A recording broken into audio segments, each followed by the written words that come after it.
Whatever you're up against, whatever you're going through, this is only a test. All of us this morning are either coming out of a test, headed towards a test, or we're being tested right now. But the good news is it's only a test. There are going to be times when your circumstances are inconsistent with your dreams. Did you hear what I just said? And in those moments, you have two choices. Number one, you can reduce your life to your present circumstances. Give up on it. Settle. Or you can believe your life will catch up with your dream if you won't quit and won't give up. Never allow circumstances to change the dream God has put in your heart. Never. You may not understand why it's taken so long, why it hasn't turned out the way you thought, why you're in a lonely season. But everything you've been through was to strengthen you, to develop you, to prepare you. God wouldn't have allowed it if it wasn't part of the process. Without it, you couldn't give birth to what's in you. Keep passing the test. Keep doing the right thing, then your time is coming.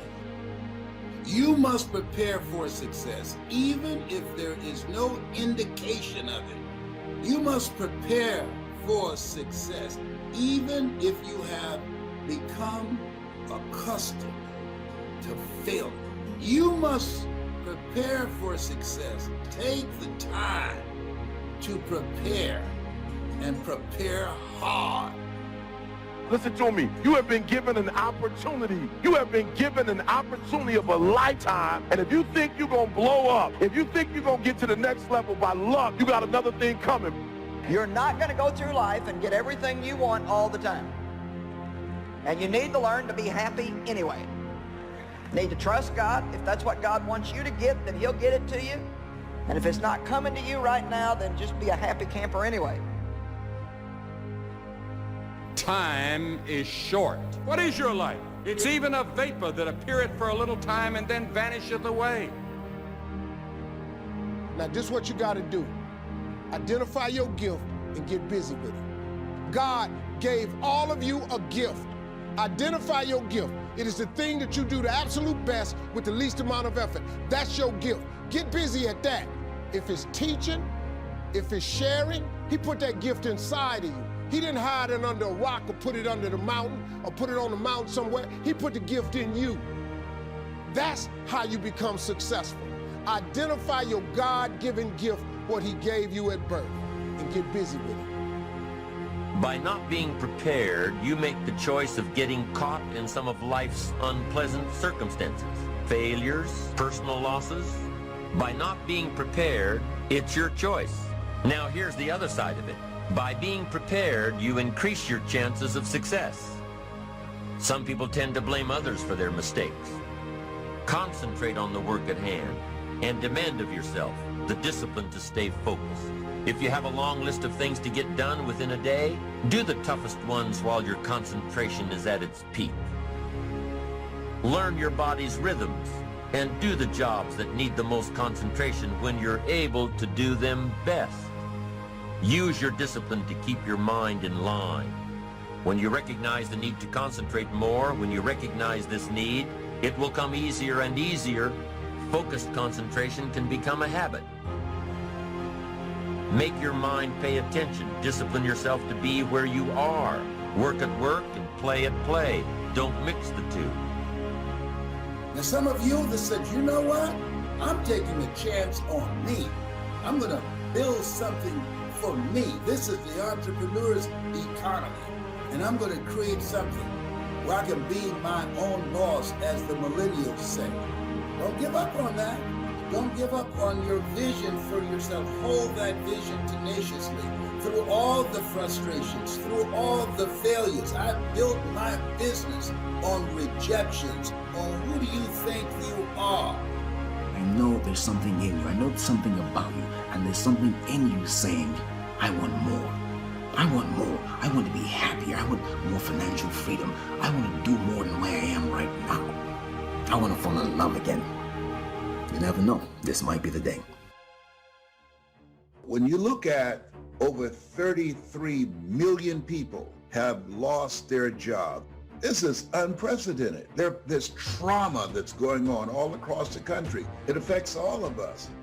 There are things that we can do and things that we must do to pick ourselves up. Success is not final, and failure is not fatal. We all have the challenge to search deep within ourselves to find our inner hunger, which is our power. Just take maybe 2 or 3 minutes and ask yourself, what do I need to do today to challenge me, to reach my potential, fulfill my strengths and the purpose that I have in my life? Trust me, if you challenge yourself and follow through on it, it'll be the greatest challenge and give you the highest return of any challenge that you'll ever receive. Now, my approach to my better future very early on in my career was to just go through the day with my fingers crossed. I sure hope things will change for the better. Then here's what I found out. They're not going to change. When you change, when you get better, it'll get better.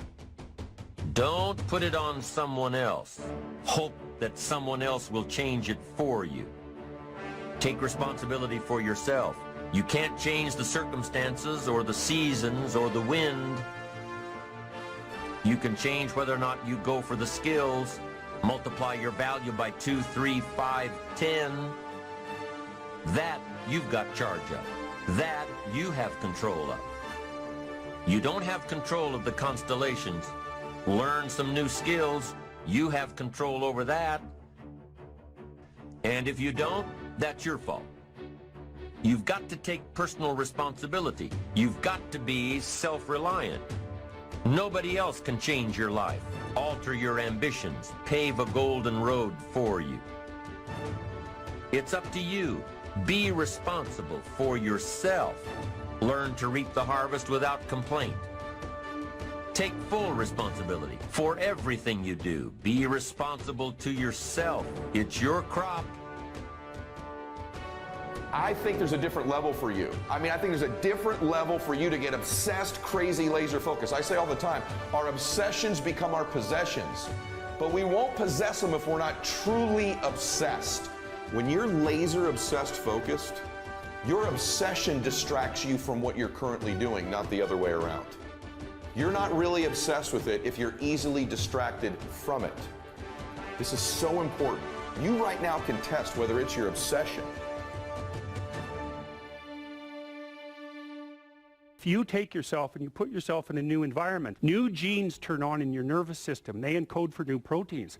You're full of biological potential that won't be realized unless you move yourself around in the world into different challenging circumstances, and that'll turn on different circuits.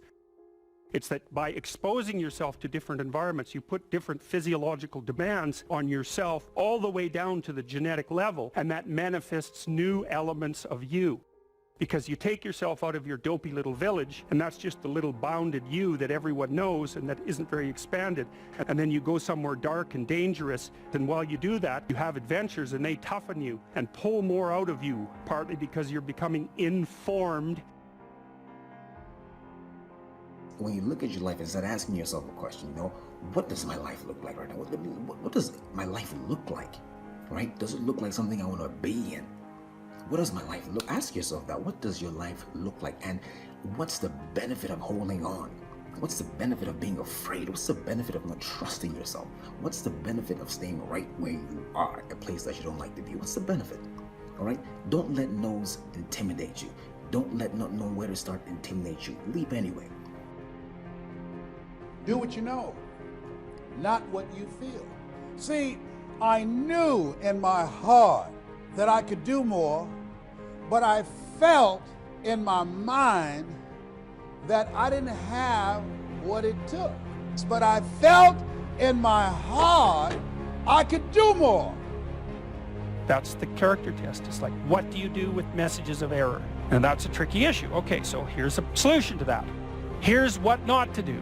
I am a bad person. I got to see myself. I'm a bad person. I might as well just go jump off the bridge. It's like, no, that's not good, because what that means is that every time you try to learn something, you're going to make a mistake, because what do you know? So you're going to make mistakes. And if the rule is every time you make a mistake, you're going to go jump off the bridge, then that's not a useful problem-solving strategy. And so when you make a mistake, you don't get to beat yourself to death with a club. It's a bad strategy, and you'll have your internal tyrant in there who's perfectly happy about doing that. That's the overactive superego that Freud talked about. Maybe it came to you via a parent who was too authoritarian, or a grandparent, or maybe it's just you because you're disagreeable and neurotic, or hyper-conscientious. You'll take yourself apart. Then the question is, well, what does that mean? Well, maybe you're not looking at the world right. Maybe your goals are wrong. Maybe you're not acting properly.